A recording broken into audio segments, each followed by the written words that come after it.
Brother இது என்ன மீன் இது? மணலை மீன். மணலை மீனை வந்து வெட்டி வச்சிருக்கோம். வெட்டி சதையை மட்டும் வச்சிருக்கோம். அந்த இருக்குல்ல எலும்பெல்லாம் எடுத்துட்டு முள்ளெல்லாம் எடுத்துட்டு சதையை மட்டும் எடுத்து வச்சிருக்கோம். கொஞ்சம் கொஞ்சம் மண் இருக்கும், அலசி எடுத்துட வேண்டியதான். இந்த மீனை நம்ம என்ன மாதிரி செஞ்சு சாப்பிட்றது ரொம்ப நல்லா இருக்கும்? ஆனால் மணலை மீன் வந்து பொரிச்சா நல்லா இருக்கும், குழம்புக்கும் நல்லா இருக்கும், பொரிச்சா நல்லா இருக்கும், ரொம்ப டேஸ்டா இருக்கும். இப்போ நீங்க உங்களோட சமையல் இப்போ இங்க என்ன பண்ண போறீங்க? நம்ம வித்தியாசமா டிக்கா செய்ய போறோம். மீன்லாம் குத்தி வச்சு கொடை மிளகா எல்லாம் சேர்த்து வச்சு டிக்கா மசாலா பிரட்டி டிக்கா செஞ்சு கஞ்சி குடிக்க போறீங்க. வித்தியாசமா செஞ்சு கஞ்சி குடிக்க போறோம். இப்போ ஒரு வாரத்துக்கு ஒரு முறை இது போல வந்துருவீங்களா பிரதர்? ஆனா வாரத்துக்கு 3 நாள் வந்துருவோம். 3 நாள் வந்துருவீங்க. இடத்துல வேலை பார்க்க லீவு கிடைக்கிற நேரம் இந்த மாதிரி டைமிங்ல ஃபுல்லா வந்துருவோம். வாரத்துக்கு ஒரு 3 நாள். இப்போ நீங்க அது போல தனியாவே வருவீங்களா இல்ல நண்பர்களோட வருவீங்களா? ஆனா நான் தனியா வருவேன். இங்க வந்து சேர்ந்துக்கிடுவாங்க. ஓகே. பெரும்பாலும் காலையில வந்து இங்க உள்ள சின்ன பிள்ளைங்க எல்லாம் சேர்ந்துக்கிடுவாங்க. இந்த ஏரியா பசங்க எல்லாம் வந்துருவாங்க. சின்ன பிள்ளைங்க வந்துக்கிடுவாங்க. நான் மட்டும் தனியா குக் பண்ணிட்டு இருப்பேன். வந்து பார்த்து என்ன செய்றீங்க நிறைய பேர் கேட்டுட்டு போயிருக்காங்க.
பாருங்க.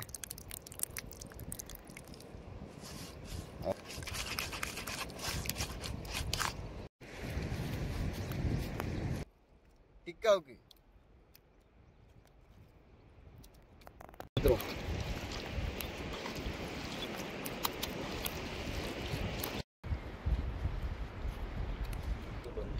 இந்த இடத்துல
கஞ்சி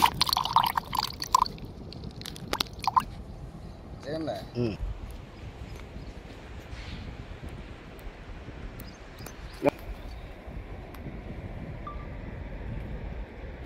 டிக்கா வேற லெவல் டிக்கா பாருங்க, பாக்கே அடி எச்சு ஊறுது. ஒரு பிடி பிடிச்சிட வேண்டியது அன்னைக்கு.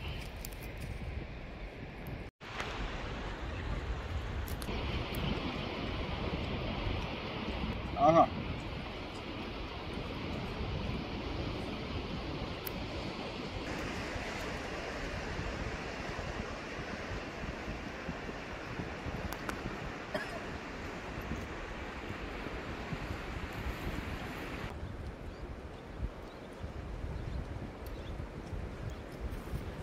கஜன் பிரதர், இப்போ இந்த கஞ்சி மீன் டிக்காவா?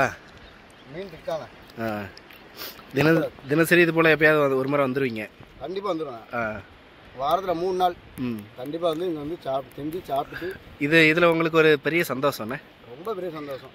அது பக்கத்தில் உள்ள கிராமத்துலேருந்துலாம் நிறைய சின்ன பிள்ளைங்க வருவாங்க. நான் வர்ற வழியில் பக்கத்தில் கிராமம் இருக்குது.